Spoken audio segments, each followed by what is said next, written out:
കൂട്ടുകാരെ, എല്ലാവർക്കും നിജോസ് വേൾഡിൻ്റെ പുതിയൊരു വീഡിയോയിലേക്ക് സ്വാഗതം. എല്ലാവരും സുഖമായിട്ടിരിക്കുന്നെന്ന് വിശ്വസിക്കുന്നു.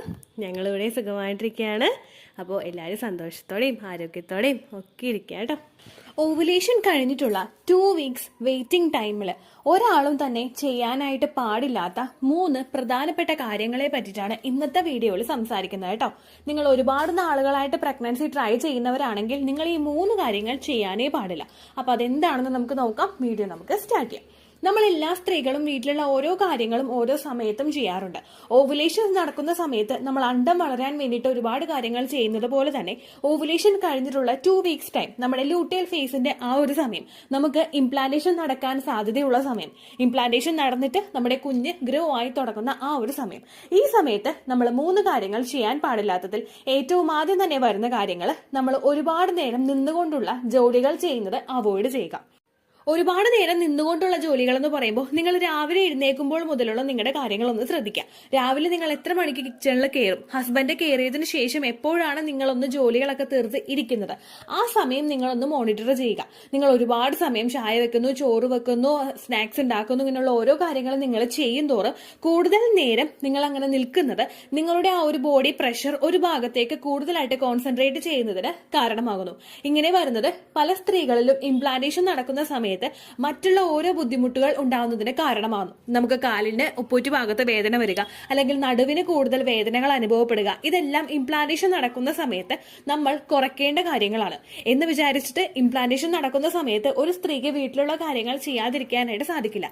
അങ്ങനെ വരുന്ന സമയത്ത് നിങ്ങൾ കുറച്ചു നേരം ജോലികൾ ചെയ്തിട്ട് ഒരു 5 മിനിറ്റ് എങ്കിലും ബ്രേക്ക് എടുക്കാനായിട്ട് നിങ്ങൾ ശ്രദ്ധിക്കുക. അതായത് ഇപ്പോൾ രാവിലെ ഒരു പുട്ട് ഉണ്ടാക്കുന്നുണ്ടെങ്കിൽ പുട്ട് ഉണ്ടാക്കാൻ വേണ്ടിയിട്ട് ഒന്ന് അടപ്പത്ത് വെച്ചിട്ട് കുറച്ചു നേരം ഒന്ന് വന്നിരിക്കുക. അല്ലെങ്കിൽ നിങ്ങൾ എന്തെങ്കിലും കാര്യങ്ങൾ ചെയ്യുമ്പോഴേക്കും 5 മിനിറ്റോ അല്ലെങ്കിൽ ഒരു 10 മിനിറ്റോ നിങ്ങൾക്ക് വേണ്ടിയിട്ട് ഒന്ന് നിങ്ങളുടെ ബോഡിക്ക് റെസ്റ്റ് കൊടുക്കാൻ വേണ്ടിയിട്ട് നിങ്ങൾ സമയം കണ്ടെത്തുക. കൂടുതൽ നേരം നിങ്ങൾ നിൽക്കുന്നത് മറ്റുള്ള ശാരീരിക ബുദ്ധിമുട്ടുകൾ നിങ്ങൾക്ക് ഉണ്ടാക്കുമ്പോഴേക്കും അത് ഒരുപാട് നാളുകളായിട്ട് ഫെർട്ടിലിറ്റി ട്രീറ്റ്മെന്റുകൾ എടുക്കുന്നവർക്ക് ചിലപ്പോൾ കുറച്ച് മോശകരമായിട്ട് ബാധിച്ചേക്കാം. അതുകൊണ്ട് ഒരുപാട് നേരം നിന്നിട്ടുള്ള ജോലികൾ നിങ്ങൾ ചെയ്യുന്നത് അവോയ്ഡ് ചെയ്യുക. ഇതേ സെയിം മെക്കാനിസം ആണ് നമ്മൾ ഒരു ഒബ്ജക്റ്റിൽ മാത്രം ഫോഴ്സ് കൊടുത്ത് ഒന്ന് മുകളിലോട്ട് കയറുന്ന കാര്യത്തിൽ സംഭവിക്കുന്നത്. സ്റ്റെപ്പ് കയറുന്നതിനെ ഞാനിവിടെ ഉദ്ദേശിക്കുന്നില്ല. അതിനെ പറ്റിയിട്ട് ഓൾറെഡി നമ്മൾ ചെയ്യാൻ പാടില്ലാത്ത വീട്ടു ജോലികളായിട്ടുള്ള ഒരു കാറ്റഗറിയിൽ വീഡിയോ ചെയ്തിട്ടുണ്ട്. ഇവിടെ സംസാരിക്കുന്നത് നമ്മൾ എന്തെങ്കിലും പൊടി തൂക്കാൻ വേണ്ടിയിട്ട് ഒരു കസേരയിൽ നമ്മൾ ഒന്ന് കയറി നിന്ന് കുറെ നേരം നമ്മൾ നിൽക്കുക, അല്ലെങ്കിൽ എന്തെങ്കിലും ഒരു വസ്തു എടുക്കാനായിട്ട് നമ്മളൊന്ന് മുകളിലോട്ട് കയറേണ്ടി വരിക, ഇങ്ങനെയുള്ള കാര്യങ്ങളൊക്കെ നമ്മൾ ചെയ്യുമ്പോഴേക്കും ഇതേ സെയിം മെക്കാനിസം നമ്മുടെ ഒരു ഭാഗത്തേക്ക് നമ്മുടെ ആ ഒരു പ്രഷർ വരുന്നു, അല്ലെങ്കിൽ ഒരു ഭാഗത്തേക്ക് നമ്മൾ കൂടുതലായിട്ടും ഒരു ഫോഴ്സ് കൊടുക്കുമ്പോഴേക്കും അത് നമ്മളുടെ ശരീരത്തിൽ കുറച്ച് ബുദ്ധിമുട്ടുകൾ ഉണ്ടാക്കുന്നതിന് കാരണമാകുന്നു. അങ്ങനെയുള്ള കാര്യങ്ങളും, അതായത് കൂടുതൽ മേളിൽ കയറി പൊടി തൂക്കുക, അങ്ങനെയുള്ള കാര്യങ്ങളൊക്കെ ഓവുലേഷൻ നടന്നു കഴിയുമ്പോൾ ഉള്ള സമയത്ത് നിങ്ങൾ ചെയ്യുന്നത് കുറയ്ക്കുക. അടുത്തതായിട്ട് നിങ്ങൾ ശ്രദ്ധിക്കേണ്ട കാര്യം, നിങ്ങൾ വീട്ടിൽ എന്തെങ്കിലും പെസ്റ്റിസൈഡ്സും കെമിക്കൽസും ഉപയോഗിക്കുന്നുണ്ടെങ്കിൽ ഓവുലേഷൻ കഴിഞ്ഞിട്ടുള്ള സമയങ്ങളിൽ അത് ഉപയോഗിക്കാനേ പാടില്ല.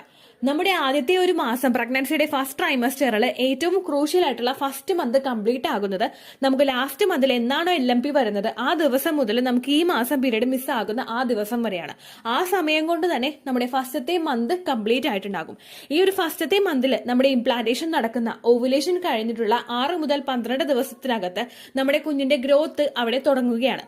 ഈ തുടങ്ങുന്ന സമയത്ത് ആ ഒരു എൻവയോൺമെന്റ് കുഞ്ഞിന് കിട്ടേണ്ടത് ഹെൽത്തി ആയിട്ടുള്ള ഒരു എൻവയോൺമെന്റ് ആണ്. നമ്മൾ ഈ പെസ്റ്റിസൈഡ്സ് ഉപയോഗിക്കുമ്പോൾ, അല്ലെങ്കിൽ നമ്മൾ ബ്ലീച്ചിങ് പോലെയുള്ള കെമിക്കൽസ് നമ്മൾ ഉപയോഗിക്കുമ്പോഴേക്കും ഇത് നമ്മൾ ശ്വസിച്ച് അകത്തേക്ക് വിടുകയാണ്.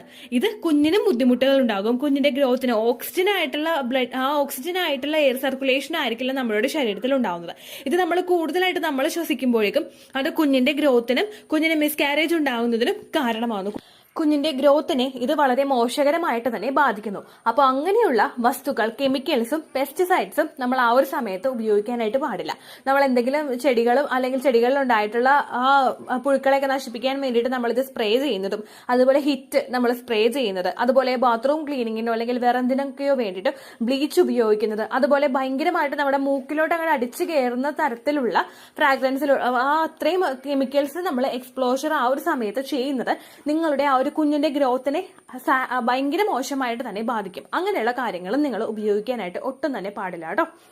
അടുത്തതായിട്ട് നിങ്ങൾ ശ്രദ്ധിക്കേണ്ട കാര്യം, വീട്ടില് പെറ്റ്സ് ഉണ്ടെങ്കിൽ, പൂച്ചയോ പട്ടിയോ അല്ലെങ്കിൽ കിളികളാണെങ്കിലും പ്രാവാണെങ്കിലും അങ്ങനെയുള്ള പെറ്റ്സ് ഉണ്ടെങ്കിൽ നിങ്ങൾ ഓവുലേഷൻ കഴിഞ്ഞതിന് ശേഷവും അതുപോലെ നിങ്ങൾ പ്രഗ്നൻസി ട്രൈ ചെയ്യുന്ന സമയത്തും അവയെ ഓവറായിട്ട് അവരെ പാമ്പർ ചെയ്യാതിരിക്കുക. അതായത് നമ്മളിപ്പോൾ അവരെ മേത്ത് കയറ്റി ഇരുത്തുക, അല്ലെങ്കിൽ അവരെ കൂടുതൽ ഇങ്ങനെ തലോടിക്കൊണ്ടിരിക്കുക, ഇങ്ങനെയുള്ള കാര്യങ്ങളൊക്കെ നിങ്ങൾക്ക് ആ ഒരു സമയത്ത് ചെയ്യുന്നത് കുറയ്ക്കുക.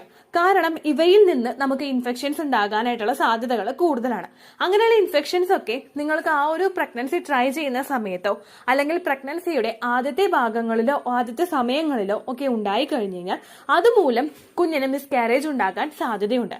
നമ്മളുടെ ശരീരത്തിൽ ഇത്തരത്തിലുള്ള ബാക്ടീരിയാസും വൈറസസും പ്രവേശിച്ചു കഴിഞ്ഞു കഴിഞ്ഞാൽ അതിനെ ഒന്ന് നോർമലാക്കി കൊണ്ടുവരുവാൻ ചിലപ്പോൾ ചിലരിൽ 1 വർഷം വരെ കാത്തിരിക്കേണ്ടതായിട്ട് വരുന്നുണ്ട്. ഒരുപാട് പേര് നമ്മുടെ ചാനലിൽ പറഞ്ഞിട്ടുണ്ട് പൂച്ചയിൽ നിന്ന് ഇൻഫെക്ഷൻസ് ഉണ്ടാവുന്നുണ്ട്, പ്രാവിനെ വളർത്തിയപ്പോൾ ഇൻഫെക്ഷൻ ഉണ്ടായിട്ടുണ്ട്, അതുപോലെ പട്ടിയിൽ നിന്ന് ഇൻഫെക്ഷൻ ഉണ്ടായിട്ടുണ്ട്. അപ്പൊ അങ്ങനെയൊക്കെ വരുമ്പോഴേ ഇപ്പോൾ ചില ആളുകളൊക്കെ പട്ടിയെ ഓവറായിട്ട് കൊഞ്ചിക്കുക കൂടി ചെയ്യുന്നുണ്ടാവില്ല. അവരുടെ റൂമിന്റെ സൈഡിലായിരിക്കും ചിലപ്പോൾ ആ പട്ടിയുടെ ഒരു കൂടുണ്ടാവുന്നത്. അപ്പൊ അങ്ങനെയുള്ള സമയത്തൊക്കെ കൂടുതലായിട്ടും ആ പട്ടിയുടെ ആ ഒരു ചൂരും അങ്ങനെയുള്ള കാര്യങ്ങളൊക്കെ നമ്മളിലോട്ട് എത്തുന്നത് നമ്മളിൽ ഓരോ സ്ത്രീകളുടെയും ശരീരപ്രകൃതി ഡിഫറെന്റ് ആണ്. അങ്ങനെ വരുമ്പോഴേക്കും അവരിൽ ഇൻഫെക്ഷൻസ് ഉണ്ടാകാനായിട്ടുള്ള സാധ്യതകൾ വളരെയധികം കൂടുതലായിരിക്കും. ചിലർക്ക് ഇമ്മ്യൂണിറ്റി ഭയങ്കര വീക്കായിരിക്കും. പ്രഗ്നൻസി സമയത്ത് ഇങ്ങനെയുള്ള ഇൻഫെക്ഷൻസ് ഉണ്ടായി കഴിഞ്ഞു കഴിഞ്ഞാൽ അല്ലെങ്കിൽ പ്രഗ്നൻസി ട്രൈ ചെയ്യുന്ന സമയത്ത് നിങ്ങൾക്ക് ഇത്തരത്തിലുള്ള ഇൻഫെക്ഷൻസ് ഉണ്ടായി കഴിഞ്ഞു കഴിഞ്ഞാൽ അതുമൂലം നമ്മുടെ പ്രഗ്നൻസിയെ ഒരുപാട് നാളത്തേക്ക് പോസ്റ്റ്പോൺ ചെയ്ത് വെക്കുന്നതിനോ അല്ലെങ്കിൽ നിങ്ങൾക്ക് ആ ഒരു ഇംപ്ലാന്റേഷൻ സക്സസ്ഫുൾ ആകുന്നുണ്ടെങ്കിൽ ഇത്തരത്തിലുള്ള ഇൻഫെക്ഷൻസ് നിങ്ങളുടെ ശരീരത്തിലോട്ട് എത്തിക്കഴിഞ്ഞു കഴിഞ്ഞാൽ ഇതുമൂലം നിങ്ങൾക്ക് ആ ഒരു പ്രഗ്നൻസിയെ ഒന്ന് ടെർമിനേറ്റ് ചെയ്യേണ്ടതായിട്ടുള്ള സിറ്റുവേഷൻസും ഉണ്ടാകാം. അങ്ങനെയുള്ള സമയത്ത് നിങ്ങൾ ഇത്തരത്തിൽ ഓവുലേഷൻ കഴിഞ്ഞിട്ടുള്ള സമയങ്ങളിലൊക്കെ കൂടുതൽ ഇങ്ങനെയുള്ളതിനൊക്കെ കളിപ്പിക്കുന്നത് ഒന്ന് കുറയ്ക്കുക കേട്ടോ. പെറ്റ്സിനെയൊക്കെ നമ്മൾ വളർത്തുന്നത് നല്ലതാണ്, പക്ഷെ നമ്മളുടെ സേഫ്റ്റിയും കൂടി നമ്മൾ കൂടുതൽ പ്രിയോറിറ്റി കൊടുക്കണം. ഈ ഒരു സമയങ്ങളിൽ മാത്രമല്ല, നമ്മൾ പ്രഗ്നൻസി ട്രൈ ചെയ്യുന്ന സമയം ആ ഒരു സ്റ്റാർട്ടിങ് മുതൽ തന്നെ നമ്മൾ പെറ്റ്സിനോട് അധികം അടുപ്പം കാണിക്കാതിരിക്കുന്നതാണ് നല്ലത്. കാരണം അവരറിഞ്ഞോ അറിയാതെയോ നമ്മളിൽ അത്തരത്തിലുള്ള ഇൻഫെക്ഷൻസ് ഉണ്ടാകാനായിട്ടുള്ള കാരണങ്ങളുണ്ട്. അപ്പോൾ ഇത്തരം കാര്യങ്ങൾ നിങ്ങൾ മസ്റ്റായിട്ട് പ്രഗ്നൻസി ട്രൈ ചെയ്യുന്ന സമയത്ത് ശ്രദ്ധിക്കേണ്ടവയാണ്. ബാക്കി നിങ്ങൾ ചെയ്യാൻ പാടില്ലാത്ത ജോലികളെ പറ്റിയിട്ടുള്ള വീഡിയോസ് ചാനലിൽ ഓൾറെഡി ഉണ്ട്. ദിജൂസ് വേൾഡ് ഹൗസ് ഹോൾഡ് കോഴ്സ് എന്ന് ടൈപ്പ് ചെയ്ത് കഴിഞ്ഞാൽ നിങ്ങൾക്ക് ആ വീഡിയോ ലഭിക്കുന്നതായിരിക്കും. അത് നിങ്ങൾ കണ്ടു നോക്കുക. അതിൽ നിങ്ങൾ ഡേ ടു ഡേ ലൈഫിൽ ചെയ്യാൻ പാടുള്ളതും ചെയ്യാൻ പാടില്ലാത്തതുമായിട്ടുള്ള കാര്യങ്ങളെ പറ്റിയിട്ട് ഡീറ്റെയിൽഡ് ആയിട്ട് എക്സ്പ്ലെയിൻ ചെയ്തിട്ടുണ്ട്. ഇതിലും കൂടി അത് പറഞ്ഞിട്ട് വീഡിയോയുടെ ലെങ്ത് കൂട്ടുന്നില്ല കേട്ടോ. അപ്പോൾ ഇത്രയേ ഉള്ളൂ വീഡിയോ. എന്തെങ്കിലും സംശയം ഉണ്ടെങ്കിൽ നിങ്ങൾ കമന്റ്സിൽ ചോദിക്കുക. പണ്ടത്തെ വീഡിയോയ്ക്ക് കമന്റ്സ് ഇടുന്നവർക്ക് റിപ്ലൈ കിട്ടുന്നില്ലെങ്കിലോ നമ്മൾ തമ്മിൽ ഓൾറെഡി ഒരു കോൺവെർസേഷൻ ഉണ്ടായിട്ടും അതിന്റെ കണ്ടിന്യൂഷൻ ആയിട്ട് നിങ്ങൾക്ക് റിപ്ലൈ കിട്ടിയിട്ടില്ലെങ്കിലോ ലേറ്റസ്റ്റ് ആയിട്ട് ഞാൻ ഏത് വീഡിയോ ആണ് അപ്ലോഡ് ചെയ്യുന്നത് അതിന് താഴെ കമന്റ് ഒന്ന് കോപ്പി പേസ്റ്റ് ചെയ്യാനായിട്ട് ശ്രദ്ധിക്കുക കേട്ടോ. അതുപോലെ ഓവുലേഷൻ ഡേറ്റ് കാൽക്കുലേറ്റ് ചെയ്ത് തരാനായിട്ട് റിക്വസ്റ്റ് ചെയ്യുന്നവർ എത്രയാണോ നിങ്ങളുടെ കൃത്യം സൈക്കിൾ ലെങ്ത് അത് മെൻഷൻ ചെയ്യാനായിട്ട് ശ്രദ്ധിക്കുക. സൈക്കിൾ ലെങ്ത് എന്നതുകൊണ്ട് ഉദ്ദേശിച്ചത് ഓരോ മാസവും എത്ര ദിവസം കൂടുമ്പോഴാണോ ബ്ലീഡിങ് വരുന്നത് അതിനെയാണ് കേട്ടോ ഉദ്ദേശിച്ചത്. അതായത് ജനുവരിയിൽ നിങ്ങൾക്ക് ഒരു 1-ാം തീയതിയാണ് ബ്ലീഡിങ് വന്നതെങ്കിൽ ഫെബ്രുവരിയിൽ നിങ്ങൾക്ക് 2-ാം തീയതിയാണ് ബ്ലീഡിങ് വരുന്നതെങ്കിൽ ജനുവരി 1-ന് ഡേ 1 ആയിട്ടെടുത്ത് ഫെബ്രുവരി 2 വരെ എത്ര ദിവസമുണ്ടോ അത് എണ്ണി പറയുന്നതാണ് സൈക്കിൾ ലെങ്ത് എന്നതുകൊണ്ട് ഉദ്ദേശിച്ചത് കേട്ടോ. ബ്ലീഡിങ് നടന്ന ദിവസം നിങ്ങൾ എടുത്താൽ മതിയാകും. സ്പോട്ടിങ് നടന്ന ദിവസം, അതായത് ചെറുതായിട്ടുള്ള ബ്രൗൺ ഡിസ്ചാർജോ ബ്രൗൺ കളറുള്ള സ്പോട്ടിങ്ങോ വന്ന ദിവസം നിങ്ങൾ എടുക്കുക ആവശ്യം ഇല്ല കേട്ടോ. അപ്പോൾ ഇതുപോലെ തന്നെ നിങ്ങൾ ശ്രദ്ധിക്കുക. സൈക്കിൾ ലെങ്ത് ചോദിക്കുന്ന സമയത്ത് എന്നാണോ ഡേറ്റ് അത് നിങ്ങൾ മെൻഷൻ ചെയ്യാതിരിക്കുക. അതായത് ചില ആളുകൾ ജനുവരി 16 ഫെബ്രുവരി 14 അങ്ങനെ പറയും. അങ്ങനെ പറഞ്ഞുകൊണ്ട് കാര്യമില്ല കേട്ടോ. അപ്പോൾ ഇത്രയേ ഉള്ളൂ വീഡിയോ. അടുത്തൊരു യൂസ്ഫുൾ വീഡിയോ ആയിട്ട് നമുക്ക് വീണ്ടും കാണാം. ബൈ.